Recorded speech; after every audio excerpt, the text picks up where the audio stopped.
Genesis chapter 2.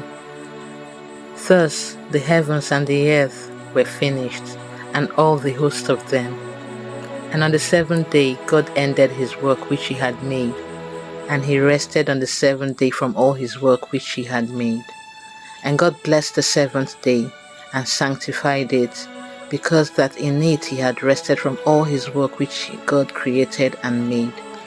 These are the generations of the heavens and of the earth when they were created, in the day that the Lord God made the earth and the heavens, and every plant of the field before it was in the earth, and every herb of the field before it grew.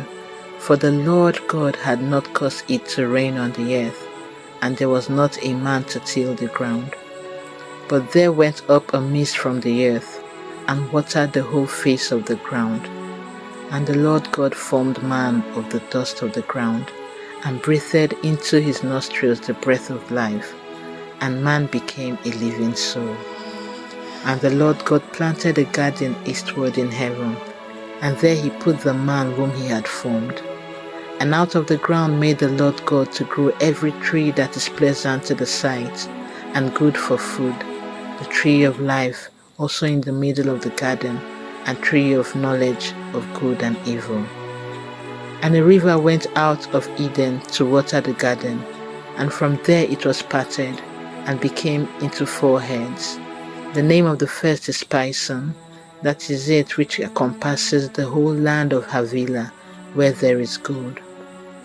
And the gold of the land is good, there is bdellium, and the onyx stone. And the name of the second river is Gihon, the same is it that encompasses the whole land of Ethiopia. And the name of the third river is Hiddekel, that is it which goes towards the east of Assyria. And the fourth river is Euphrates. And the Lord God took the man, and put him into the garden of Eden to dress it, and to keep it. And the Lord God commanded the man, saying, Of every tree of the garden you may freely eat, but of the tree of the knowledge of good and evil you shall not eat of it, for in the day that you eat thereof you shall surely die. And the Lord God said, It is not good that the man should be alone.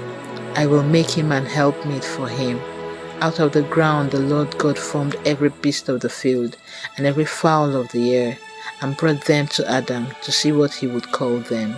And whatever Adam called every living creature, that was the name thereof.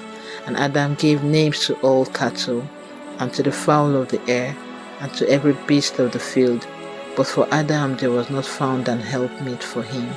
And the Lord God caused a deep sleep to fall on Adam, and he slept. And he took one of his ribs, and closed up the flesh instead thereof.